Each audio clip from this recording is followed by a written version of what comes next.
Imagine you get a nuclear alert on your phone tonight. You know the sirens are real, you feel the tension, and you remember something you saw in an old documentary or on YouTube, a fallout shelter somewhere near your city, a place that promises safety underground. But is it still there? Would you really find the door unlocked, or would you just find an old sign on the wall and a locked gate? Tonight we go beyond the myths and headlines to answer a question almost nobody talks about. Do public nuclear bunkers actually exist in America today? And would you really have a safe place to go if the worst happened? We are breaking down the reality of fallout shelters and public bunkers in the U.S., where they are, what happened to them, how to know if they are still usable, and what your real options are if you live in a city or state with no official shelter. Along the way, I'll show you how to check the status of bunkers in your area using official sources, reveal the truth about private solutions, and at the end, share the best resource I know for checking your risk zone in real time. Plus, if you have ever seen those viral maps or heard claims about a bunker for every American, you'll want to stick around because we are going to set the record straight. Let's really dig into the big question. Are public nuclear bunkers, those legendary fallout shelters, still a reality anywhere in America, or are they just ghosts from the Cold War? It's a question almost everyone asks at some point, especially if you grew up seeing those black and yellow civil defense signs on schools or city buildings, or if you've watched documentaries showing families filing down into basement shelters in old black and white films. Back in the height of the Cold War, especially from the late 1950s through the 1970s, the United States government poured enormous resources into civil defense. The idea was simple but urgent. In the event of a nuclear strike, millions of Americans would need a place to survive, not just the initial blast, but the silent, invisible killer that would follow, nuclear fallout. Across the country, federal agencies led by what's now FEMA, but then called the Office of Civil Defense, worked with state and local officials to identify, mark, and supply fallout shelters. By the mid-1960s, over 100,000 structures, yes, 100,000, had been listed as official fallout shelters. You could find these in the most unlikely places: the dark basements of downtown skyscrapers, under city halls, inside post offices, even in the storage rooms of suburban schools or churches. Many were equipped, at least for a time, with barrels of water, boxes of high-calorie crackers, first aid supplies, and hand-crank ventilation fans. The goal was to provide at least 2 weeks of survival, the time scientists believed was needed for radiation levels outside to drop enough for people to emerge safely. There are still images in government archives and on the New York Times showing rows of survival biscuits and racks of steel drums covered in dust, abandoned for decades. If you walk around some old neighborhoods in cities like New York, Chicago, or Boston today, you might still spot those faded fallout shelter signs bolted to brick walls, silent reminders of a time when nuclear war felt terrifyingly close. But here's where history took a sharp turn, one that changed the landscape forever. By the late 1980s and early 1990s, the Cold War was ending, and with it came a massive shift in federal priorities. Funding for maintaining and stocking these public shelters was slashed or eliminated entirely.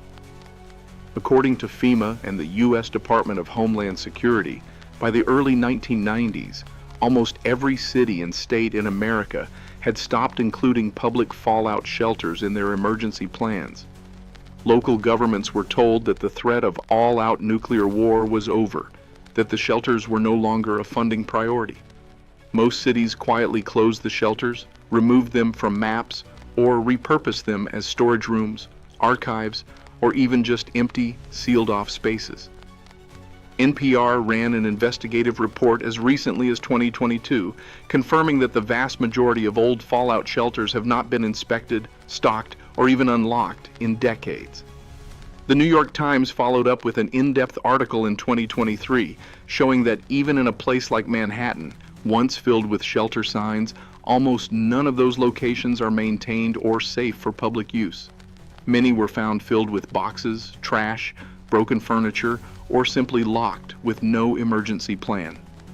The few remaining operational sites, mostly in smaller towns or rural areas with a strong prepping culture, are a vanishing exception. not the rule. There's another layer of reality that most people miss. During the Cold War, the U.S. government never built enough shelter space for the whole population. Even at the peak of the program, studies published by the National Archives and the Federation of American Scientists show that, at best, only about half of the American population would have had access to a designated shelter, and that was only if they could reach it in time. The idea of a bunker for every American was always more of a hopeful myth than a guaranteed right. As the world changed and new threats replaced the old, the idea of maintaining public fallout shelters quietly disappeared from federal and state planning documents. FEMA, in its current nuclear preparedness guidelines, does not mention public shelters as a primary solution. Instead, Ready.gov and the American Red Cross advise people to shelter in place, choosing the most central, well-protected part of their home or workplace, and making the best use of whatever building they are in. So, to answer the big question, today, there is no longer a federal program that guarantees operational public fallout shelters for Americans. The old maps you see online, or in those viral Find Your Local Bunker videos, are almost always based on data that is 30, 40, or even 50 years out of date. Most of the sites listed have either been demolished, repurposed, or left to decay. The civil defense signs are often just historic artifacts, not promises of safety. According to every source I checked, FEMA, NPR, the New York Times, and local emergency management officials in several major cities. If you try to follow one of those signs in a real emergency today, you are far more likely to find a locked door, an empty room, or a pile of storage boxes than a stocked and operational fallout shelter. And yet, there are still a few exceptions, pockets of America where the tradition of community preparedness survives, or where local governments have kept certain shelters up to code for other reasons. But for most people, the reality is simple. Public fallout shelters are, for the most part, a thing of the past.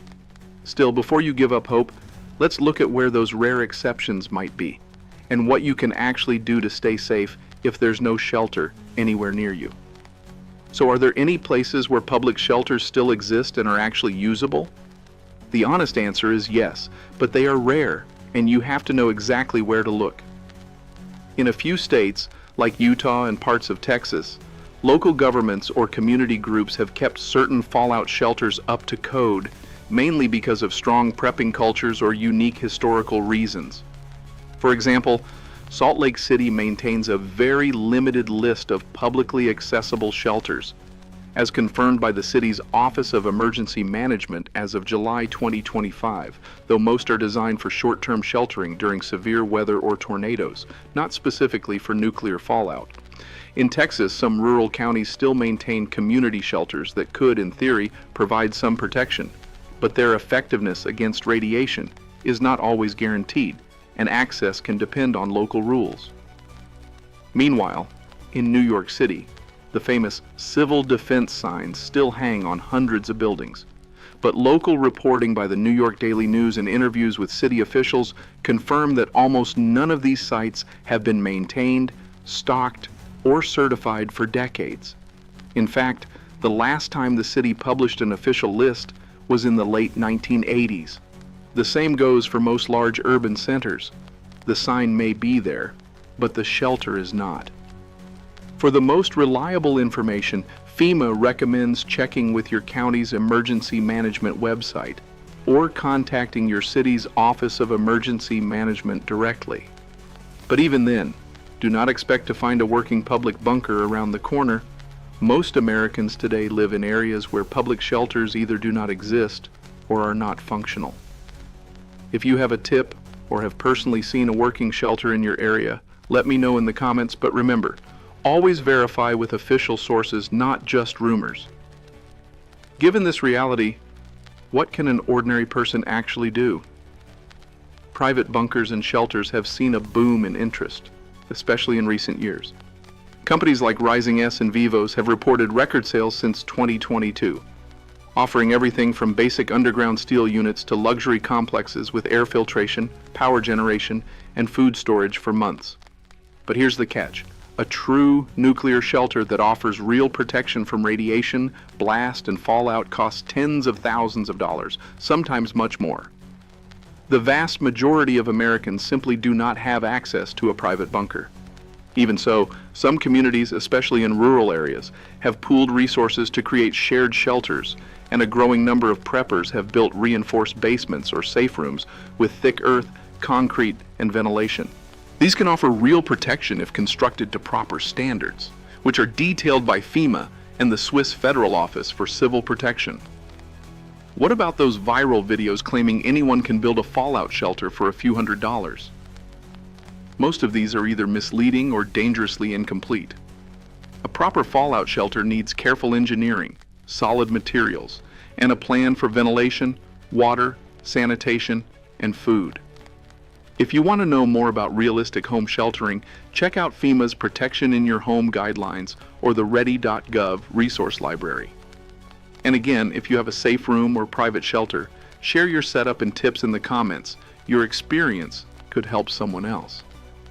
What do you do if you live in a place with no shelter at all, public or private? This is the reality for most people. First, do not panic. FEMA and the American Red Cross both emphasize that almost any building is better than being outside during nuclear fallout. The best immediate option is to get as deep inside as possible, preferably in a basement or the center of a large, solid building, away from windows and exterior walls. Stack heavy materials like books, furniture, or even filled water containers between you and the outside walls to increase your protection. Seal gaps as much as possible to reduce the risk of radioactive dust. Stay put for at least 24 hours, or until you receive an official all clear message, because radiation drops sharply over the first day. Stock up in advance with water, food, a flashlight, batteries, a first aid kit, and a portable radio. These simple steps can make a real difference. The best resource for practical, step-by-step instructions is ready.gov's nuclear explosion page, which walks you through exactly what to do in the hours and days after an alert. Remember, even if you do not have a bunker, you can still survive if you know what to do and act quickly. Let's bust some of the biggest myths about public shelters and fallout bunkers in America. Myth number 1. Every city has a public shelter ready for use. As we've seen, this is no longer true.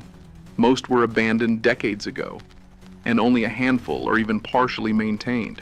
Myth number 2, those old civil defense signs mean a building is still safe. In most cases, the sign is just a leftover, and the shelter has not been stocked or inspected since the Cold War ended. Myth number 3, you can trust any map you find online.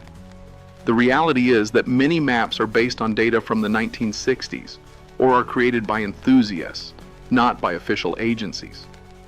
FEMA and ready.gov both recommend double-checking with local emergency management and not relying on third-party websites, no matter how convincing they look.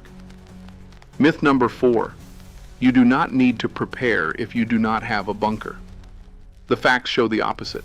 Having a plan for where to shelter at home, what supplies to keep, and how to get official information can save your life, even if no official shelter exists nearby.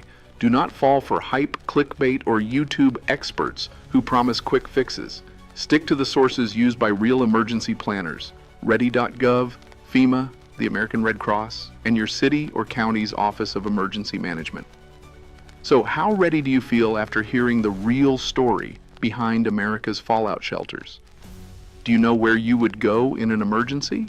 Or is this the first time you've really thought about it? Share your thoughts in the comments, and if you know of a real working shelter, public or private, let the community know. But always check with official sources first. For the best up-to-date map of shelter locations, I recommend using your local emergency management website or calling your county's emergency office, because information changes fast and only they can confirm what's real. If you want to go deeper on this topic, make sure to subscribe